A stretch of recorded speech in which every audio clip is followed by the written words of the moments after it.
ನಿಮ್ಮ ಕನಸಿನ ಹಾವೇರಿ ವಿಧಾನಸಭಾ ಕ್ಷೇತ್ರ ಹಿಂಗಿದೆ? ಹಾವೇರಿ ವಿಧಾನಸಭಾ ಕ್ಷೇತ್ರ ಒಂದು ಸುಂದರವಾದಂಥ ಕ್ಷೇತ್ರ ಆಗಬೇಕು. ಅದು ಜಿಲ್ಲಾ ಕೇಂದ್ರ ಸ್ಥಾನ ಇರ್ತಕ್ಕಂಥದ್ದು. ಕಳೆದ 25 ವರ್ಷಗಳು ಆದರೂ ಸಹಿತ ಇನ್ನೂ ಸರಿಯಾದ ರಸ್ತೆಗಳಾಗಿಲ್ಲ.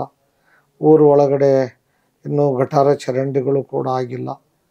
ಒಂದೊಂದು ಸರಿ ನನಗನ್ನಿಸ್ತದೆ ಇದು ಜಿಲ್ಲೆನೋ ಹಳ್ಳಿಗಿಂತಲೂ ಕೀಳಾಗಿದೆ. ಊರು ಒಳಗಡೆ ಹೋಗಿ ನೋಡಿದರೆ ನಾನು ಹೌದು ನೀವ ಶಾಸಕರಾಗಿದ್ರಿ, ಮಂತ್ರಿ ಆಗಿದ್ರಿ, ಮತ್ತು ನಿಮ್ಮ ಅವಧಿಯಲ್ಲಿ ಆಗಿಲ್ಲಲ್ಲ, ಅದಕ್ಕೆ ನೀವೇನಂತೀರಿ ಅಂತ ನೀವು ಪ್ರಶ್ನೆ ಮಾಡಬಹುದು. ಆ ಪ್ರಶ್ನೆಯನ್ನು ನಾನು ಧಾರಾಳವಾಗಿ ಸ್ವೀಕಾರ ಮಾಡ್ತೇನೆ.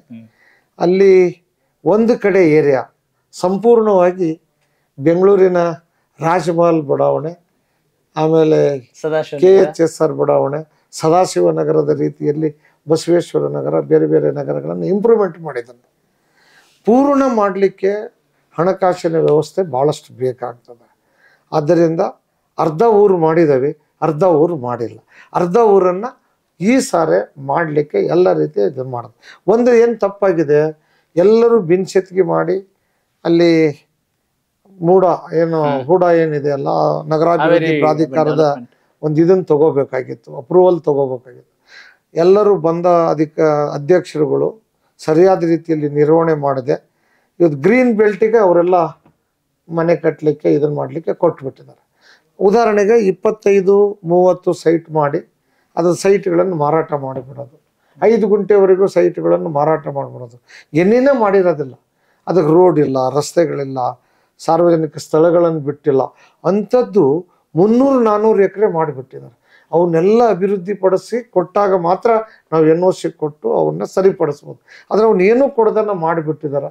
ಈಗ ಅವ್ರು ನಮಗೆ ವೋಟ್ ಹಾಕಿದ್ದಾರೆ, ಅವ್ರನ್ನ ನೋಡಬೇಕು ಅಥವಾ ಇವ್ರನ್ನ ನೋಡಬೇಕು, ಕಷ್ಟದ ಕೆಲಸ ಆಗಿದೆ. ಸರ್, ಪ್ರಾಮಾಣಿಕವಾಗಿ ಹೇಳಿ, ಹಾವೇರಿ ಜಿಲ್ಲೆ ನಿಜಕ್ಕೂ ಜಿಲ್ಲಾ ಕೇಂದ್ರವಾಗಿ ಸುಸಜ್ಜಿತ ನಗರವಾಗಿ ನಿಮ್ಮ ಈ ಶಾಸಕ ಅಧಿಕಾರದ ಅವಧಿಯಲ್ಲೇ ಸಾಧ್ಯ ಆಗುತ್ತಾ? ಆ ಆಶ್ವಾಸನೆ ಕೊಡ್ತೀರಾ ನೀವು? ಖಂಡಿತವಾಗಿ ಪ್ರಾಮಾಣಿಕ ಪ್ರಯತ್ನ ಮಾಡ್ತೀನಿ. ಜನರ ಆಸೆಗಳು ಬಹಳಷ್ಟಿವೆ, ಬೇಸಿಕ್ ನೀಡ್ಸ್ ಅವನ್ನ ನಿಭಾಯಿಸುವುದರಲ್ಲಿ ನಾನು ಈಗ 2 ಏನು ಹೇಳಿದೆ, ಒಂದು ಶುದ್ಧ ಕುಡಿಯುವ ನೀರು, 2ನೇದು UGD, 3ನೇದು ಈಗ ಕೇಂದ್ರ ಸರ್ಕಾರದವರು ಗ್ಯಾಸ್ ಪ್ಲಾಂಟನ್ನು ಮಾಡಿ ಎಲ್ಲ ಮನೆಗೂ ಗ್ಯಾಸ್ ಕೊಡ್ತಕ್ಕಂಥದ್ದನ್ನು ಮಾಡಿದ್ದಾರೆ. ಅದಕ್ಕೆ ಬಹಳ ಜನ ವಿರೋಧನೂ ಮಾಡ್ತಾ ಇದ್ರು. ಅದಕ್ಕೆ ನಾನು ಬಹಳ ಧೈರ್ಯ ಮಾಡಿ ಗಟ್ಟಿಯಾಗಿ ನಿಂತು ಇವತ್ತು ಕೇಂದ್ರ ಸರ್ಕಾರದ ಯೋಜನೆಯೂ ಕೂಡ ನಮ್ಮೂರಿಗೆ ಬಂದಿದೆ. ಅದನ್ನು ಎಲ್ಲ ಮನೆಗಳಿಗೂ ಗ್ಯಾಸ್ ಕೊಡ್ತಕ್ಕಂಥದ್ದನ್ನು ಮಾಡಬೇಕು ಅಂತೇಳಿ ಈ ಕೆಲಸ ಕೂಡ ಪ್ರಾರಂಭ ಆಗಿದೆ.